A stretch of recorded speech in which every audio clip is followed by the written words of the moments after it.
شروع کرتا ہوں اللہ کے نام سے جو بڑا مہربان اور نہایت رحم کرنے والا ہے۔ حضرت جابر رضی اللہ تعالیٰ عنہ بیان کرتے ہیں، مسجد نبوی کے آس پاس کچھ اراضی خالی ہوئی تو بنو سلمہ نے مسجد کے قریب منتقل ہونے کا ارادہ کیا۔ نبی صلی اللہ علیہ وآلہ وسلم کو پتہ چلا تو آپ نے انہیں فرمایا، مجھے پتہ چلا ہے کہ تم مسجد کے قریب آنا چاہتے ہو۔ انہوں نے عرض کیا، جی ہاں اللہ کے رسول، ہمارا ارادہ تو یہی ہے۔ آپ صلی اللہ علیہ وآلہ وسلم نے فرمایا، بنو سلمہ اپنے گھروں ہی میں رہو، تمہارے قدم لکھے جاتے ہیں، اپنے گھروں ہی میں رہو، تمہارے مسجد کی طرف اٹھنے والے قدم لکھے جاتے ہیں۔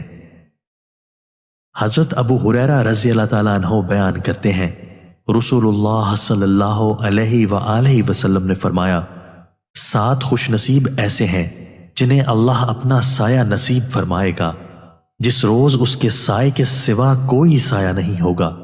عادل حکمران، وہ نوجوان جو اللہ کی عبادت میں پروان چڑھا، وہ آدمی جس کا دل مسجد کے ساتھ معلق ہے، جب مسجد سے نکلتا ہے تو وہ مسجد سے لا تعلق نہیں رہتا حتیٰ کہ وہ وہاں لوٹ جاتا ہے۔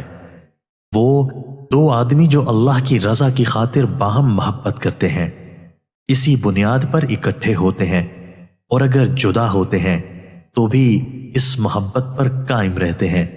وہ آدمی جس نے تنہائی میں اللہ کو یاد کیا تو اس کی آنکھیں اشک بار ہوئیں۔ وہ آدمی جسے حسب و جمال والی دوشیزہ نے برائی کی دعوت دی تو اس نے کہا، میں اللہ سے ڈرتا ہوں۔ اور وہ آدمی جس نے جو صدقہ کیا اس نے اسے اس قدر مخفی رکھا حتیٰ کہ اس کا بایاں ہاتھ نہیں جانتا کہ اس کے دائیں ہاتھ نے کیا خرچ کیا ہے۔